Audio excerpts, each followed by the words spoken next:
Uma pesquisa feita pelo Conselho Nacional de Imigração traçou o perfil dos venezuelanos que vieram para o Brasil nos últimos anos. O estudo mostrou também por que eles saíram de lá e o que tem feito aqui. Esse intenso deslocamento é o assunto do fórum de hoje.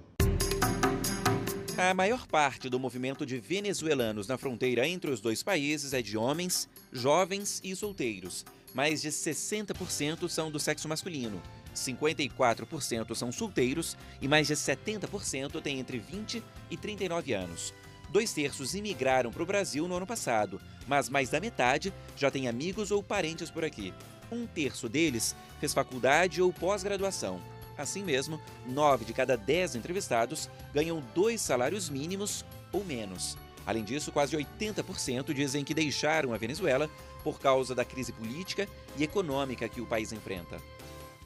Para falar sobre esse assunto, estão aqui o professor Leonardo Cavalcante, diretor do Observatório das Migrações Internacionais, e o procurador federal, João Akira Omoto. Bom, muito obrigado pela presença dos dois aqui com a gente. Eu começo com você. Professor, esses números que a gente mostrou significam o quê? O que você destaca?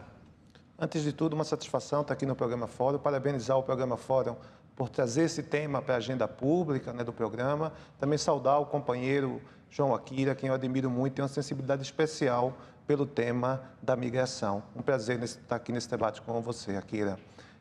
Eu penso que esses dados dos imigrantes venezuelanos no Brasil, uma pesquisa que nós ajudamos a desenhar a metodologia que foi feita em parceria entre o Conselho Nacional de Imigração e a Universidade Federal de Roraima, mostrou algo que é patente nas migrações como um todo, ou seja, é uma população jovem, bem informada, os mais pobres não migram e contribui muito para o país. Se a gente olhar numa lógica economicista, que a gente não pode olhar somente as migrações numa lógica economicista, tem que olhar o lado dos direitos humanos, o direito da pessoa a migrar, mas se a gente olhar só do ponto de vista econômico, é muito benéfico para o Brasil. Ou seja, o Estado mais gasta com a pessoa é na infância e na terceira idade.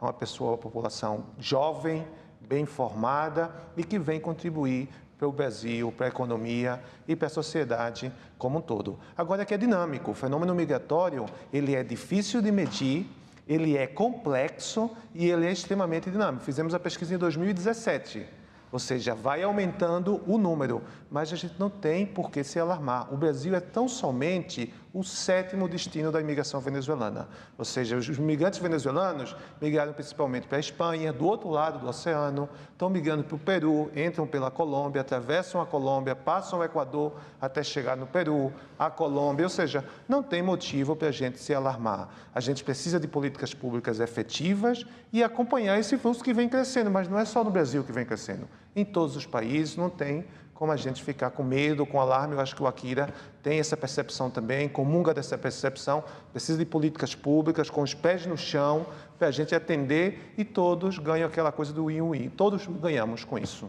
Você tem os números mais recentes, Akira, de janeiro e fevereiro. Quais são? Bom, primeiramente também agradecer imensamente o convite, parabenizar o programa Fórum. É um prazer estar aqui ao lado do Leonardo, que de fato é um pesquisador da área e grande conhecedor dessa questão de migrações. A partir da atuação da Procuradoria Federal dos Direitos do Cidadão, nós já tivemos na região da fronteira do Brasil com a Venezuela pelo menos 3 vezes nos últimos 12 meses. Esse fluxo migratório ele começa mais timidamente em 2014, foi aumentando gradativamente até que, de fato, no início deste ano, ele passou por um aumento significativo. Nós temos números de passagem pela fronteira no mês de janeiro, recebidos da Superintendência da Polícia Federal em Boa Vista, de que ingressaram no país 12.151 venezuelanos e saíram 2.025, ou seja, nós temos um balanço de perto de 10 mil pessoas que permaneceram. Temos informações também de que o mês de fevereiro o número foi relativamente semelhante a esse. Nós vínhamos no ano passado, até o ano passado, com um acumulado de 30.717 solicitações de refúgio e solicitações de residência temporária no Brasil por cidadãos da nacionalidade venezuelana. Ou seja, até dezembro tínhamos mais ou menos esse número oficial de registros nos sistemas da Polícia Federal e temos de entradas, que não quer dizer necessariamente que essas pessoas vão permanecer ou tenham a intenção de permanecer em território nacional, nos últimos nos 2 primeiros meses deste ano, perto de 20 mil pessoas, ou seja, pelo menos 50 mil venezuelanos. É um número bastante significativo, especialmente pelo aumento representativo agora desse início de ano, o que tem levado, de fato, a uma reação, primeiro, por parte da sociedade local de Boa Vista e de Pacaraima e de outros municípios ali do estado de Roraima, e também um colapso do sistema de assistência social, né? Então, por conta disso, o governo federal, a partir de uma missão que o Conselho Nacional de Direitos Humanos realizou no mês de janeiro e que a Procuradoria Federal dos Direitos do Cidadão do Ministério Público Federal integrou, eu estive presente nessa missão, fez recomendações diretas ao presidente da República no sentido de que deveria ser feita uma gestão federalizada do fluxo migratório, devia ser adotado um plano de interiorização e também estabelecer, como nós temos nesse fluxo migratório a presença de indígenas venezuelanos, que fossem adotados protocolos nacionais de atenção a esses indígenas por conta da situação especial da condição deles de indígena. E esse grupo indígena são praticamente 2 grupos, o mais significativo da etnia Uarau, ele já está presente em pelo menos 3 estados da região norte, maior número no estado de Roraima, mas também encontramos indígenas Uarau no Amazonas e no estado do Pará, né? Bem, a partir dessa recomendação, o governo federal adotou uma série de medidas. Em princípio, o próprio presidente da República esteve presente, né, numa reunião na segunda-feira de Carnaval, no município de Boa Vista, com as autoridades locais. A partir daí, editou uma medida provisória, 2 decretos em meados de fevereiro ainda, reconhecendo, primeiro, que há um fluxo migratório decorrente de uma crise humanitária na Venezuela, estabelecendo um comitê federal para, de fato, haver a federalização do fluxo migratório, né, efetivamente, e criar condições, então, para que, de fato, essa federalização possa levar, e nós esperamos isso, uma atenção mais adequada a essas pessoas. Agora, no início de março, houve a dotação orçamentária de 190 milhões de reais deslocados para atender especificamente a esse fluxo migratório. Agora, quando a gente fala disso, Akira, o que é mais importante? É saúde? Ter local para essas pessoas ficarem? Tem muita gente que estava na rua, parece que essas pessoas foram retiradas, mas as pessoas vão chegando, não cabe mais, o destino das pessoas acaba sendo a rua. Tem preconceito, tem casa queimada, tem roupa queimada. Você destacou aqui algumas medidas. O que é mais importante na sua avaliação? As primeiras medidas. Primeira medida importante é que, de fato, o Estado brasileiro esteja mobilizado para a atenção, porque a atenção a um fluxo migratório dessa natureza implica em muitas ações. A primeira delas é a recepção, de fato, na fronteira, né, de que esse cidadão, ao ser recebido, ele tenha condições de ter informações sobre quais são as leis brasileiras, quais são as condições de sua regularização em território nacional, quais são as opções que ele tem. A solicitação de refúgio tem uma determinada importância, mas ele também tem a opção pela residência temporária, ou pode entrar com visto de turista para trânsito em território nacional por um determinado período e depois voltar a sair do país. Enfim, são diversas possibilidades de permanência e regularização da sua presença em território nacional que as informações precisam estar claras. Nós sabemos que há já ações do governo federal no sentido de reforçar o pequeno posto da Polícia Federal que tem na fronteira de Pacaraima com o município de Santa Helena, que é o município venezuelano vizinho, para que possa, de fato, começar a ter uma maior atenção nesse sentido. Além disso, essas pessoas estão chegando com problemas de saúde e com fome, né?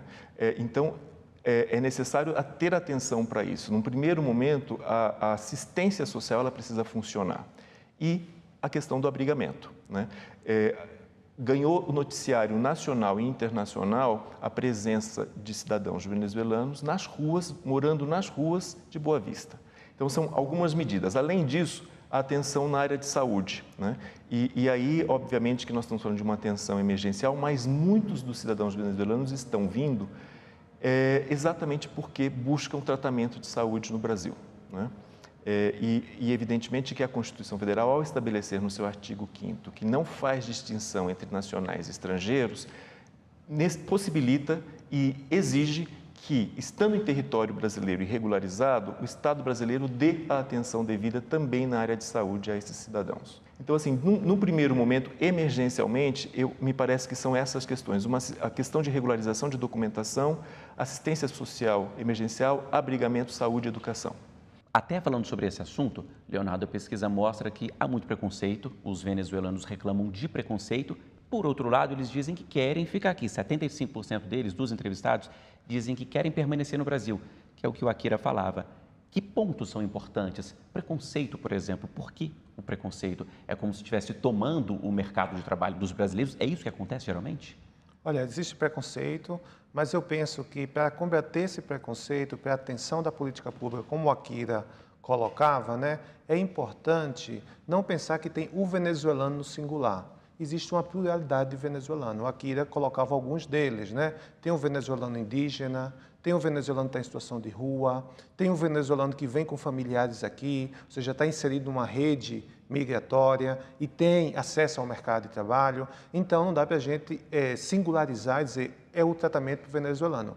Esse tratamento precisa ser diferenciado. E esse tratamento diferenciado vai atender às sensibilidades, por exemplo, a atenção ao indígena venezuelano, que é um grupo pequeno, mas é um grupo que tem muita visibilidade pública porque ocupa os espaços públicos, precisa de um tratamento diferenciado, de uma política com uma sensibilidade específica. O venezuelano que está em situação de rua necessita de outra sensibilidade específica. O venezuelano que está no mercado de trabalho precisa da documentação, precisa de acesso à formação, precisa de homologação e revalidação dos diplomas, de poder trabalhar no país. Ou seja, são medidas que não podem ser vistas como o venezuelano no geral. Tem que atender de forma específica, planejada e executada em uma mobilização. Eu penso que foi muito feliz a fala do Akira, do Estado, em todos os seus setores. Quem trabalha com indígenas, população de rua, mercado de trabalho, atenção à saúde.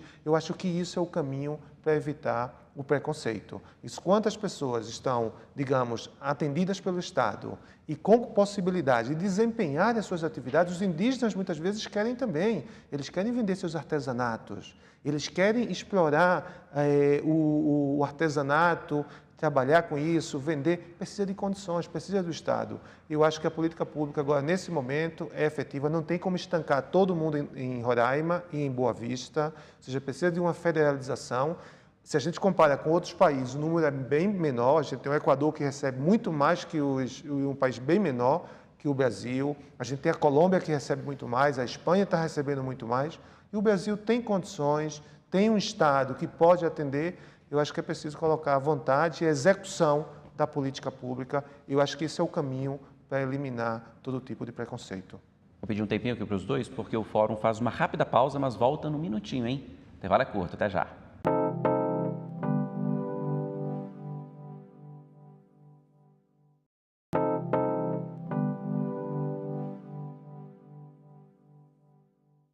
O Fórum está de volta e o nosso assunto aqui hoje é o intenso deslocamento de venezuelanos para o Brasil. Eu retomo aqui o programa, Akira, com você, fazendo a seguinte pergunta. Essa pesquisa que a gente tem mostrado desde o começo aqui do programa, mostra que 82% dos entrevistados entraram com pedido formal de refúgio no Brasil. É o caso? Bem, na verdade, esse fluxo migratório iniciou-se por volta do ano de 2014, ainda com números tímidos, 200 e pouco, 300 pedidos de refúgio em 2014, tendo avançado para um acumulado até o final do ano passado de 23 mil pedidos de refúgio, né? Ocorre que nós estávamos num momento normativo da questão migratória brasileira que o Estado brasileiro não oferecia alternativas ao cidadão venezuelano que ingressava no país naquele momento. A única possibilidade que ele tinha de regularizar sua permanência era solicitando refúgio. As alternativas para a regularização migratória, que não são regularização de refúgio, surgem a partir de fevereiro do ano passado, com uma resolução do Conselho Nacional de Migrações, que autoriza a residência temporária por até 2 anos, e com a nova lei de migrações, que entrou em vigência a partir de novembro do ano passado. ocorre que o Estado, de uma certa forma, por não ter opções para o cidadão venezuelano, ele induziu esse processo. E ele é responsável por isso, porque o solicitante de refúgio, ele declara, para que possa solicitar refúgio, questões que dizem respeito a ameaças que ele sofre, pode estar sofrendo no estado de origem. Seja por um grave temor de perseguição, ou seja por uma grave e generalizada violação de direitos humanos. Ao ingressar no país e solicitar refúgio, e isso ganhando espaço público, torna ele um cidadão que tem dificuldades, inclusive, de retorno para o seu estado de origem. E uma das garantias que o refúgio fornece é exatamente a garantia da não devolução. Então, hoje me parece que, a partir do momento em que ele ingressou no Estado brasileiro, que ele foi induzido a pedir o refúgio por falta de opção, o Estado brasileiro deve garantir a segurança e a integridade física desse cidadão venezuelano. No começo, então, era a saída, mas agora mudou. Isso. E não aconteceu só com os venezuelanos. É importante essa nuance, né? Ou seja, com os haitianos aconteceu a mesma questão, porque com o Estatuto do Estrangeiro, né, a lei anterior a novembro, né, que o Akira colocou, ou seja, o imigrante, para ter uma ideia, se ele entrasse como turista e tivesse uma oferta de trabalho ou tivesse qualquer atividade que quisesse transformar a situação jurídica dele no país, ele teria que voltar para o país de origem, mudar solicitar, entrar na embaixada do Brasil ou no consulado, solicitar autorização para vir. Isso é uma operação quase que inviável, né, para as condições econômicas de muitos imigrantes. Então aconteceu como? Porque o refúgio era a questão econômica também pesava também e uma série de vantagens no sentido de que você poderia trabalhar, teria que ser protegido, não poderia ser devolvido. Então, agora eu espero que com a questão da nova lei, né, que começou a vigorar a partir de 21 de novembro de 2017, essa situação seja equalizada, né, e os imigrantes não precisem, aqueles que não estão sofrendo, né, fundado temor de perseguição por razões políticas, razões religiosas, por questões sexuais, eles possam pedir como imigrantes, né, mudem a situação. Por isso que eu acho que no Venezuela, com a questão da Venezuela, é importante relativizar também que até muito pouco tempo eram os brasileiros que eram imigrantes na Venezuela. A gente não pode esquecer disso. Até pouco tempo eram os colombianos que eram imigrantes na Venezuela. A gente tem que ter essa sensibilidade também, porque agora são eles, mas antes eram os nossos cidadãos que estavam indo como migrantes trabalhar na Venezuela. Eu acho que é importante relativizar tudo isso e pensar com os pés no chão, sem alarde, sem fazer muito alarme e a gente identificar políticas específicas para cada grupo e melhorar a questão, sobretudo no campo da política migratória. A gente tem falado sobre o caso, dado vários exemplos, vocês trazem números, informações aqui para a gente, mas eu quero também aqui as impressões de vocês. Vocês dois estiveram lá. O que ficou marcado para você, Akira? Ficou marcado exatamente isso que o professor Leonardo traz com muita propriedade, a ausência de uma política pública nacional para tratar da questão da migração. O Brasil enfrentou nos últimos anos, na última década, dois grandes fluxos migratórios, o dos haitianos e agora o dos venezuelanos. Nas duas situações, ele agiu por reação. Ele estava completamente despreparado para atender esse fluxo migratório nas suas coisas mais básicas e simples, né? Que é, por exemplo, oferecer a possibilidade de regularização. Quais são as opções de regularização? Há um completo despreparo dos governos locais e dos órgãos de assistência locais, municipais e estaduais. E nós vivemos num Estado federado em que muitas competências são federais, mas execuções de muitas políticas são descentralizadas. E não há uma interlocução, um diálogo, uma articulação efetivamente a partir do governo federal para a grande maioria delas. No caso de migrações, isso ficou evidente, uma enorme dificuldade de diálogo entre os três níveis de poder, com disputas que desconheciam o drama humano desse processo migratório que estava por trás disso. Então, isso levou e está levando ainda a uma potencialização da vulnerabilidade dessas pessoas. A reação da sociedade roraimense, ela se dá muito mais pela ausência do Estado e das políticas públicas do que pelo problema que esse fluxo migratório possa causar. Porque esse problema ele é potencializado exatamente pela ausência do Estado. Na verdade, nós estamos falando de um fluxo migratório que, para um país que não recebeu na sua história recente grandes fluxos, ele pode até ser problemático. Mas se nós compararmos com os grandes fluxos migratórios em termos planetários, ele não significa nada. Então, por um país das dimensões do Brasil, é lamentável que ainda estejamos nessa quadra da história da humanidade, da história brasileira, de um país que se forja a partir de processos migratórios, vivendo essa dificuldade de lidar com esse pequeno fluxo migratório que estamos lidando neste momento. Você também esteve na fronteira, Leonardo? Então, eu concordo com a questão da necessidade que o Akira sinaliza de um pacto federativo em termos de imigração. A União, ela, claro, constitucionalmente, ela que tem a propriedade de definir política de fluxo, política de fronteira, né? Mas existe no campo migratório uma outra política, que eu acho que esse é o grande gap que a gente tem, que é a política da inserção, uma vez que os imigrantes já estão dentro.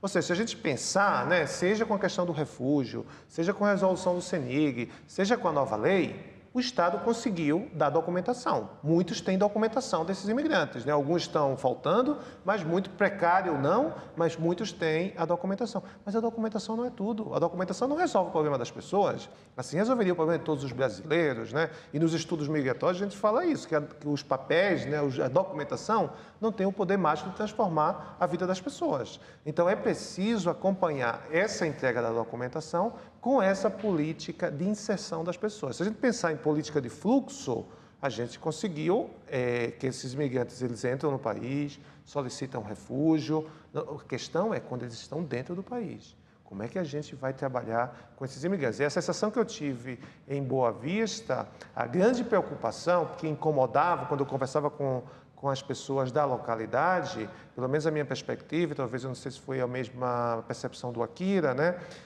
O incômodo maior era com os imigrantes indígenas, que estavam em situação de rua, com os imigrantes não indígenas, que também estavam em situação de rua ou abrigados. Isso, digamos, causava um mal-estar na sociedade local. Isso foi a minha percepção. Aqueles imigrantes que estavam trabalhando, digamos, no jardim das casas, que estavam como pintor, que estavam como pedreiro, que estavam no setor de restaurantes, a minha percepção, eu ia lá em cada restaurante que eu ia, ou qualquer bar, tinha um garçom, tinha um cozinheiro venezuelano, eu tinha a preocupação de perguntar e encontrei muito isso. Então, esses não parecia ser o incômodo. A questão era aqueles que davam visibilidade, né? E são grandes questões que o Brasil, acho que tem que resolver com os próprios nacionais. A questão indígena não é dos imigrantes, eles não estão trazendo mal-estar. A gente já tem isso com a questão indígena, o próprio Brasil, a questão de classe. A gente tem uma questão com a pobreza que a gente não conseguiu resolver. Então, essas questões, quando vão se aglutinando e entre o componente estrangeiro, eu acho que aí é uma grande questão que, pelo menos, foi a minha percepção, não sei se o Akira percebeu isso, tinha um grande mal-estar com as pessoas em situação de rua. A visibilidade do problema, a visibilidade da pobreza, a visibilidade do indígena, num estado que, historicamente, Roraima, não tem resolvido a questão bem com a questão dos indígenas. Então, eu acho que foi a minha percepção, não sei se o Akira teve a mesma sensação. Na verdade, acho que o Leonardo chama atenção para uma questão que eu acho que ela é importantíssima. Nessas duas situações de fluxos migratórios recentes, o Estado brasileiro ele deu conta, no máximo, de organizar uma política para fluxo migratório. Ele não tem sido eficiente, não foi na questão dos haitianos e agora também parece que não está sendo na questão dos venezuelanos, para uma política de integração efetiva. Na verdade, você tem que pensar que esse cidadão, ao ingressar no território nacional e ser regularizado aqui, ele precisa ser de fato integrado à sociedade. A sociedade precisa entender o que significa isso, acolhê-lo, né? São necessárias ações de integração, por exemplo, no que diz respeito ao ensino da língua, né? No que diz respeito à questão de orientação para postos de trabalho, não apenas dos venezuelanos, mas dos empregadores que vão acolher essas pessoas e de como ele vai lidar e inserir essa pessoa dentro da sua empresa, né? Em relação a atendimento de saúde, chegar num posto de saúde para atendimento ambulatorial, um brasileiro já tem algumas dificuldades. Você imagina um cidadão venezuelano que não domina o idioma, né? Ou um indígena de uma etnia venezuelana que vai chegar e que muitas vezes a própria noção de corpo que ele tem é diferente porque a noção de corpo ela é culturalmente orientada. E como é que ele vai se comunicar com um atendente de enfermagem, um médico que não está preparado para lidar com essa diversidade? Então, na verdade, é necessário, de fato, que o Estado brasileiro se prepare para isso, porque a realidade de fluxos migratórios no mundo, ela só tende a aumentar, né? Nós temos situações de conflitos, nós temos crises econômicas, nós temos, de fato, uma tendência a que os fluxos se intensifiquem. E nós temos, da mesma maneira que estamos recebendo cidadãos de outros países, não temos no Brasil exclusivamente venezuelanos, temos de muitas outras nacionalidades, nós também temos um fluxo migratório de saída do Brasil enorme, né? E cidadãos brasileiros que estão também passando por coisas semelhantes em outros países. Então, é fundamental que o brasileiro, antes de ter qualquer reação a esse fluxo migratório, faça uma reflexão sobre isso, né? E como, de fato, o Brasil se forja a partir de fluxos migratórios na sua história não muito distante. Akira, é isso. Muito obrigado pela sua presença aqui hoje, foi um prazer. Prazer foi meu. Leonardo, muito obrigado também pela disposição de vir até aqui, foi um prazer. Prazer é nosso. Bom, e muito obrigado a você também que nos acompanhou aqui hoje. O Fórum fica por aqui. Para rever esse programa, acesse aí tvjustiça.jus.br. Para falar com a gente, mande um e-mail, forum@stf.jus.br. E até a semana que vem. Tchau.